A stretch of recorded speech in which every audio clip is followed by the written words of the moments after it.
Are vitamins killing Americans?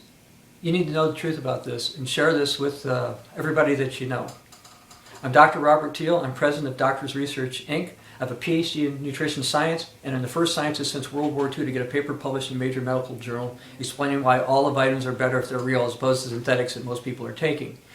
Sadly, most people, including most doctors, do not know the difference between natural and synthetic vitamins and between real vitamins found in food and those that are pretty much in most supplements. But the reality is, synthetic, commonly consumed vitamins are dangerous. In October 2011, a study involving 38,772 older women from Iowa found that women who took multivitamin, multimineral formulas actually died sooner than those who did not take them. Now, obviously, people are taking vitamins and minerals because they want to live longer, they want to, for health or promote better health. But people are dying sooner from taking them. And that's a pretty big study. And actually that study found some of the more dangerous vitamins were synthetic vitamin B6, folic acid, which is synthetic, and in terms of the mineral side, it was iron, magnesium, copper, and zinc. They were all related to dying sooner. And you say, well, how can that be? Well, it can be because most people are taking vitamins and minerals in forms that are not found in food. They're not natural, they're not the way God intended to be consumed, they're not the way people should have them. Also in 2010, several researchers came out explaining that folic acid, which a lot of people take, seems to increase the risk for colon cancer, probably prostate cancer, and possibly breast cancer. And most people don't realize that. They think, oh, I'm taking these B50 formula and I'm getting all this stuff in it and this is really good for me. But folic acid is dangerous. It's a synthetic form of what used to be called vitamin B9. And what people do not realize is that a lot of people are taking 800, 1200, 1600 micrograms or even more of folic acid. And the body, the human body, research found in the 20th century can only convert 266 micrograms of folic acid into usable methylfolate. And since the recommended daily intake of folic acid is 400 micrograms or more per day, we've got a problem because the body can't convert it. And I've warned for quite a few years that this was dangerous, and now we're seeing more and more studies come out that say it is. It's more than just that. There's a UK study came out in 1998 about carotenoids and said they have potentially adverse effects. Now these are purified isolated ones, not the ones found in foods. Then there was a study in the 2007 edition of the Journal of the American Medical Association on antioxidants that found there was no evidence to support the use of antioxidant supplements to prevent mortality in healthy people or patients with various diseases. What do you mean? Antioxidants don't work? Of course antioxidants work, but antioxidant vitamins that most people take do not work. According to the PDR for nutritional supplements, the most commonly used sort of natural, but not food, form of vitamin E does not have proven antioxidant effects in human beings, but people put them in their antioxidant formulas. Ascorbic acid, which a lot of people take, does not been shown to have proven high levels of antioxidant ability in human beings. Now, in test tubes, in vitro, yeah, these things have all kinds of antioxidant effects. But in the body, the human body, your body, my body, not so much.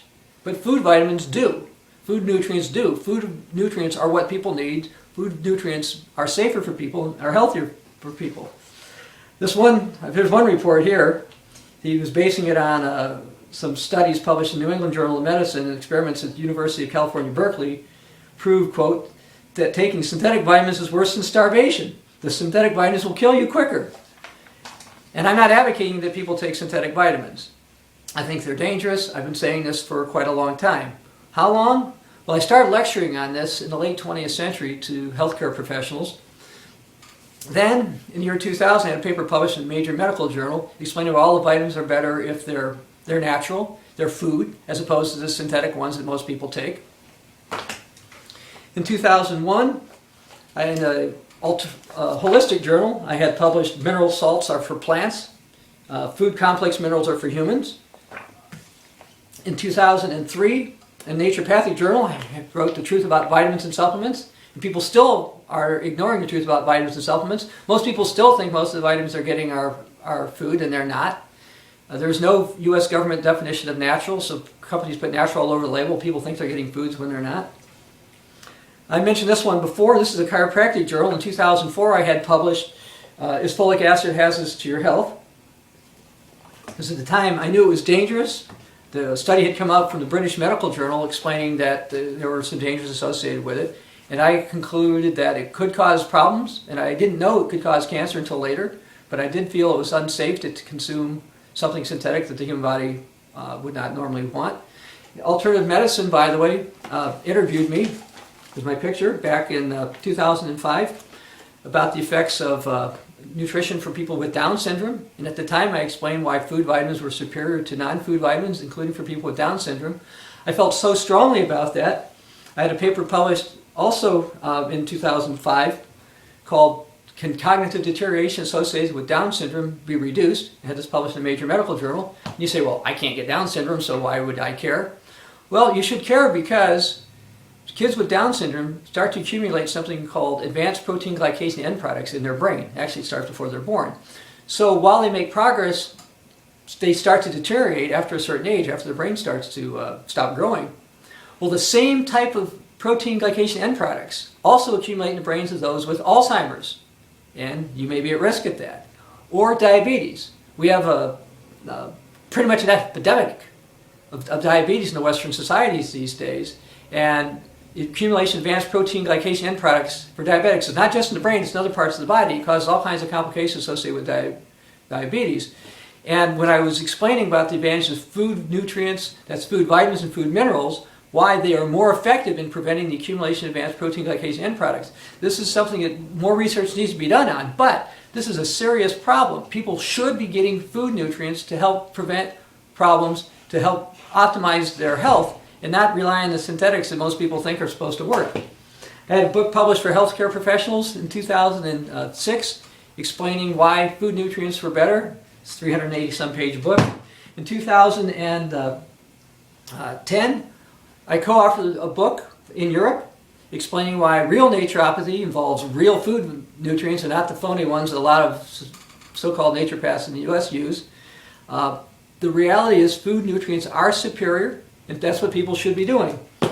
I alluded to this before. This is in a chiropractic journal in 2010, where I said folic acid is hazardous to your health, again, based on research done by other researchers and studies explaining that folic acid is dangerous. And the reason they think it's dangerous and is becoming more prevalent is that as we have more processed foods in our food supply, governments have said, we don't have enough certain vitamins and that kind of stuff, so they spray vitamins on foods. And they decided to add folic acid to some foods, and basically these are normally foods like white flour, white rice, and other refined carbs. Well, this has increased the amount of folic acid, synthetic folic acid, in people's diets. And a lot of researchers are worried that this is causing an increase of certain types of cancer based on the data that they've looked at. And while we're on this subject of spraying vitamins on foods, most breakfast cereals, if they've got 100% of most vitamins, that's basically what's happened. They take a grain, whether it's a whole grain or a refined grain, and they spray vitamins on it. That's really what's done. And also, sometimes you'll find it in some stores, there are so-called food-based vitamins. Now, I know common sense tells you food-based vitamins should be food vitamins. Unfortunately, apparently the legal definition is they have a base of food and they spray synthetic vitamins on them. So just because something says it's a food-based vitamin, you better read the label very carefully to make sure there's no synthetic vitamins in it, or better yet, call the manufacturer and ask, do you use any thiamine mononitrate or thiamine hydrochloride, both of which are synthetic? Do you use any folic acid, which is synthetic? Do you use any thiamine HCl, which is synthetic? Do you use any cyanocobalamin, which is synthetic? Or do you use any ground up rock minerals, which are, again, not found in foods? Humans eat plants. Plants take minerals. They break down their chemical structure. And let's say a plant ingests calcium carbonate. When it ingests it, there is no calcium carbonate, or at least no significant amount, in the plant. And this is important because food calcium is safe for people. A study came out about a year or so ago that said that if you consume isolated calcium supplements, like a lot of women do, some men do as well, you increase your risk for heart attack. Now, you don't want to take supplements that cause heart attack, but that same study said, by the way, food calcium doesn't do that. And that's the reality. Food nutrients are much safer for humans, and food nutrients are what people should be taking. This is the latest edition of my book, Serious Nutrition for Healthcare Professionals, or basically how healthcare professionals can incorporate food nutrients into their practice. So those of you who want to get more information on food nutrients to an extensive level. If you're a practitioner, may want to consider going ahead and getting this particular book, which is available at our website, www.doctorsresearch.com. That's www.doctorsresearch.com. Now, at Doctors Research, we supply food vitamins and food minerals to healthcare professionals. All the food brand products are 100% food. There's no isolated USB vitamins in them. There's no ground up rocks. Food nutrients are what people should be consuming. So please, if you care about your friends and relatives, they're probably taking synthetic vitamins. They probably do not know that they're taking synthetic vitamins.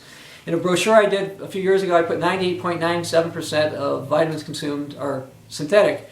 And if you actually talk about just supplements, it's probably over 99%. Most people are consuming synthetics. They are dangerous. Those are the type of vitamins that are killing Americans, and those are what people should not be doing. Food vitamins are what people need. For more information about food vitamins, I suggest you go to our website, www.doctorsresearch.com. I'm Dr. Robert Teal for Doctors Research, wishing you the best of health.